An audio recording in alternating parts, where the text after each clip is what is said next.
Hi folks, I'm Nick with the Insulation Stop. This video is to show you how to insulate your walls with reflective foil insulation. We're down here in a customer's basement and they've asked us to add our foil insulation to their existing insulation system. When the house was built, it was roughed in with 2x4s and traditional fiberglass insulation was added. We have two ways that we can put our foil insulation in. We can use our staple tab product, which has slight tabs on each side, allowing you to easily staple in between the stud cavity. Or, for this application, we're going to use our standard roll, which is 48 inch by 125 feet, foil double bubble foil insulation. We've got our square edge product here. We're going to install it perpendicular to the stud face. The product is 48 inches wide by 125 feet long. The wall height is 90 inches. There'll be 2 rows of the reflective foil insulation, and we'll staple the seam in the middle. Let's get started. Okay, we started to run the first course. I've simply tacked the one end, and I want to get a staple on this end to hold it down before I can go ahead and attach it firmly.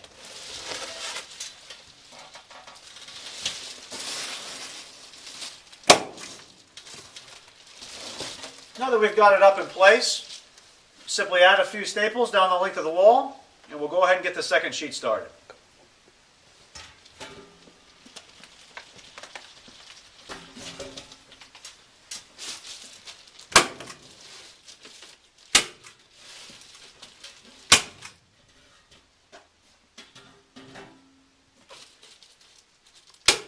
We're not using anything more than a standard staple gun.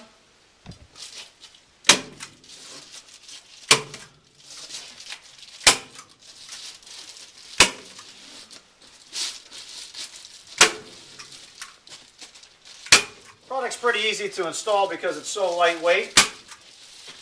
And you don't need too many staples. 3 to 4 per stud should be plenty.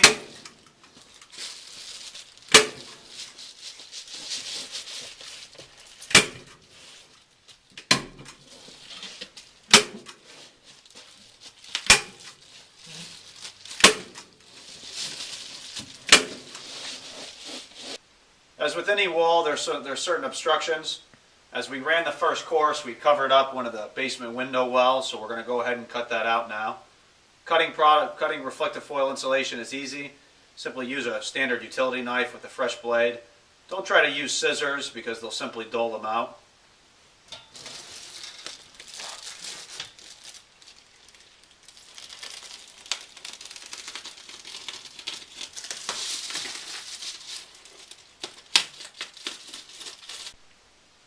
Now that we've cut out for our window well, let's get started on the second course. Once you've got the product tacked into the corner, you can just go ahead and unroll it down the wall. Then we'll come back and we'll staple the product in, and we would have completed our second course.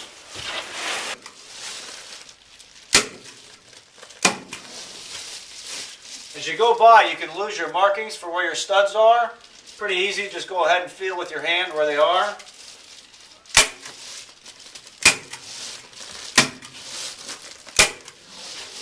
Should you miss, don't worry, won't do anything to the product at all.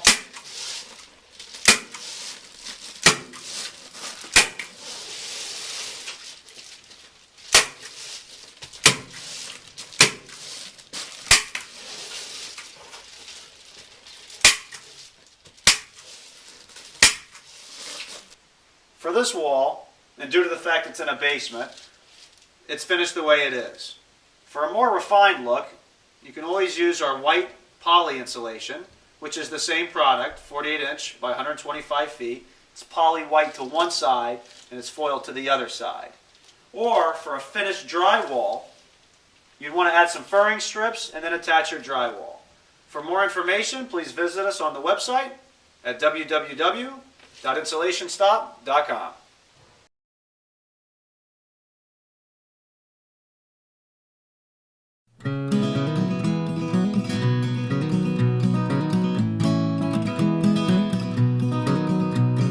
Hey guys, I guess maybe you're wondering what the heck we're doing with this big roll of bubble foil. We have had an issue last year, and it was our first winter in the house, with the floors being cold. And part of that is because the two rooms that we want to concentrate on are not built over a foundation. They were add-ons after the fact. I honestly think they took the existing deck, enclosed it all. It is insulated with R13 underneath the floorboards, but it's opened up underneath where there's no foundation. It's open. So we wanted to give it an extra layer of insulation in the hopes that it helps curb the cold floors. And I did some research on this bubble foil wrap, and I want to thank our friends from over at InsulationStop.com for helping us out with this product and some of the tips on how to insulate. But it was really watching Boss of the Swamp do his cabins that really sold me on the fact that I wanted to go ahead with this, because if I listened to all the engineers and all the experts in the field, they said, this stuff isn't worth it, it's not worth it. Well, Boss of the Swamp, he showed me real world application of this where it did do the job, it did help him out. Now I'm going to do mine a little bit different than he did his, at least initially. I'm going to just go ahead and put some furring strips down on the joists and then go ahead and put this over the furring strips. So there's going to be a small air gap between the existing insulation that's in between the joists and this radiant bubble foil. So I'm going to go ahead and do that here with my boy Ethan, and I'm going to show you how it works along the way, and then we're going to go back and we're going to talk to you about whether or not we see a real difference. We're hoping that it works out, and we're going to go ahead and install this at the cabin as well, because as many of you know, and some of you even mentioned, when I put the fiberglass insulation up underneath the cabin, I didn't put any critter screen. And of course, mice want to get in there and make their homes, and they do their business in there. They tear everything up in a nest, and it gets wet and it starts to fall down. I have experienced that at the cabin. So I'm going to go ahead and take that stuff out and put this stuff in. What I might do after the fact, if this doesn't have all the effects that I want, if it doesn't give me all the energy impact that I want, the energy savings that I want, I might go ahead and skirt the cabin and also skirt the rooms underneath around the lattice, so we can encapsulate and enclose that space a little bit better. So we're going to give this a shot first. We're going to see how it does, and we'll show you how it goes. I'll show you some of the installation along the way, and I hope you enjoy it and get something out of this video. Come on along. All right, so this is what we're looking at up underneath the room. This is Ethan's, well, we call it his office. It's where he has all of his guitar stuff in his desk, and you can see there's the foundation. The deck is beyond those cinder blocks there, and of course this is the room, and you see we got the insulation and the critter screen. So I guess the idea is here is we're going to put some furring strips up along the joists, and then we're going to go ahead and just staple this bubble wrap insulation to that. We also have a roll of this Reflectix tape. It's the aluminum tape that's made for this purpose, and there should only be one seam because this is only about 7 feet across, and I have 48-inch material. So we're going to just overlap it a little bit in the middle, and we'll go ahead and we'll run a strip down the middle of this Reflectix tape, and possibly along the outside as well. We'll see how this all goes together. All right, so we're underneath here. We got the first course down. Went down really easily, which I'm excited about. It's real easy to work with, guys. If the performance is what we're hoping, then this is a grand slam. But that remains to be seen. One of the issues that we have here is that the critter wire that they put down, the mesh, actually, it's not flat. So we have quite a bit of differential that we have to work with here. Not necessarily a horrible thing, because this material allows you to have flexibility. It's real forgiving, which is nice. One of the things that we noticed underneath here, you see there's actually gaps in the insulation in some places. I don't know why they did that, or if I don't know how that ended up happening, but clearly not a pro job, and obviously one of the reasons why we're experiencing colder temperatures in these rooms. So hopefully this Reflectix over this bubble wrap is going to really help that problem quite a bit. So we're going to go ahead and you see that we have a vent for the furnace. This is the heat and the air conditioning that we're going to have to cut around. Again, real forgiving. I was able to do that with the 4x4 post here with just a pair of regular scissors. So easy peasy. Now we're going to keep working. Right, boy? Yeah. Even for two knuckleheads like us, this went up pretty easily, wouldn't you say? Yeah, for I mean, sure. you barely lost your temper under here today. I barely lost my temper. I always get yelled at, like, my temper. Like, I lose my temper when I'm doing this stuff. Does. Not always. Yes, you do.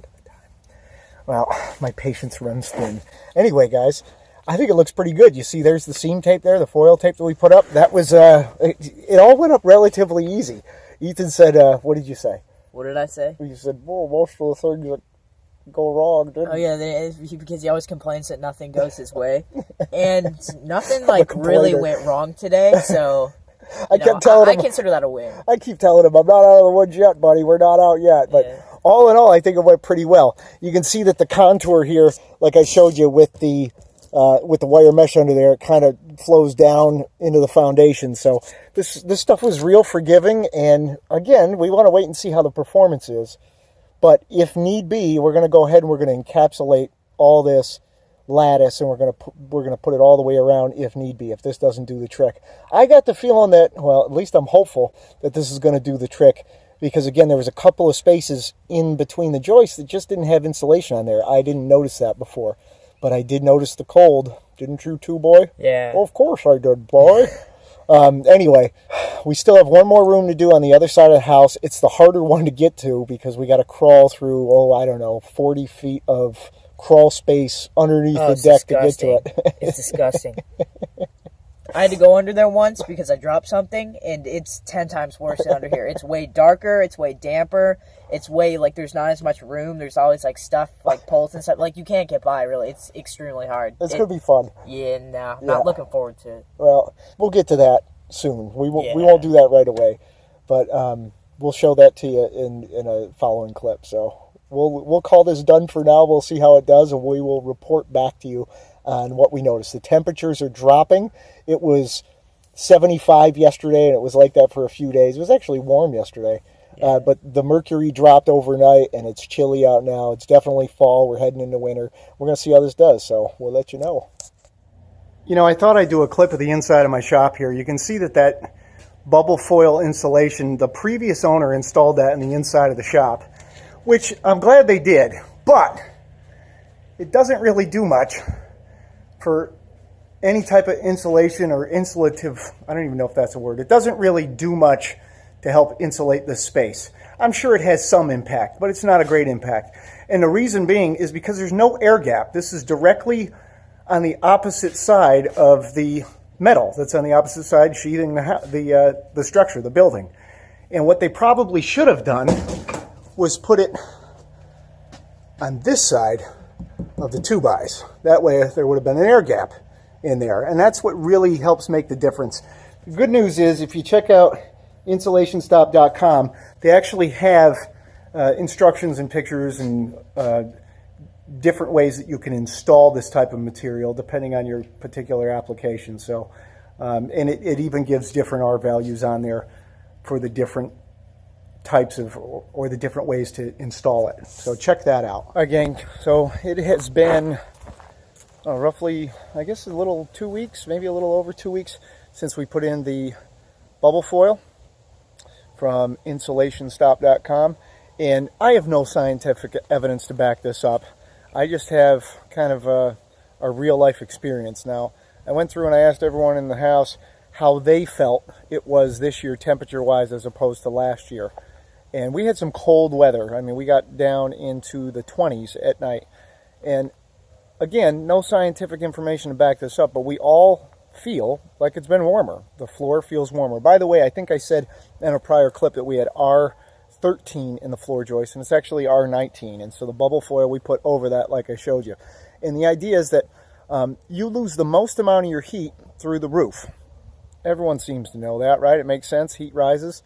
Well, I think what most people don't realize, or at least I didn't realize until I looked into this, is we lose the second most amount of thermal heat through the floor, not through the walls. So it's through the floor. So with this bubble foil radiant barrier underneath the floor, it's pushing some of the heat back up through the floor joist and back into the floor, and it's not allowing it to escape from the floor, at least not as much as it was. And that's our general consensus here around the house is we all feel like, yeah, it's been warmer. Now, with that said, and in all fairness, we did do some other things throughout the off season, throughout the summer, to better insulate some of the gaps that we had around the windows, around the doors. So by and large, the floor feels warmer. So I got to say, you know, that was a success. I can't wait to try this out on the camp. That's going to be a real test because we don't have the same amount of insulation underneath the floor there. We only have R13, and I'm going to pull that down, and I might tuck some new stuff up in, especially where the mice got to it. So stay tuned to a future video there. I got to say thanks again to insulationstop.com. You guys were great, and the product was great, easy to work with, like I said, and I think it did have a real impact. So thanks for watching. You all have a great day.